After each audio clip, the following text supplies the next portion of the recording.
So when you're actually going to move the daylily, we've just cut it. We cut a part of this daylily from another part. So we have all the root base here. I leave the dirt on it. I don't shake any of the dirt off because probably this is good topsoil and it's not any time to get rid of it. So then what I'll try to do to keep the dirt from falling off, rather than carrying it in my hands, I'll put a shovel underneath it. And the shovel will in fact keep this dirt right where it is. Now if it's in the middle of the summer and it's really, really warm out, of course we wouldn't want to do it then. Or at the end of the day, I would find in late August, beginning of September is a great time to do it. And if it's very dry, I'll oftentimes wet them. I'll just get a bucket of water, dampen them up.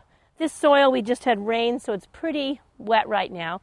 So I would just dampen it up, put the shovel underneath it, and then I'll just carry it to a place where I would like to have this particular color of daylily, which is a nice peach color.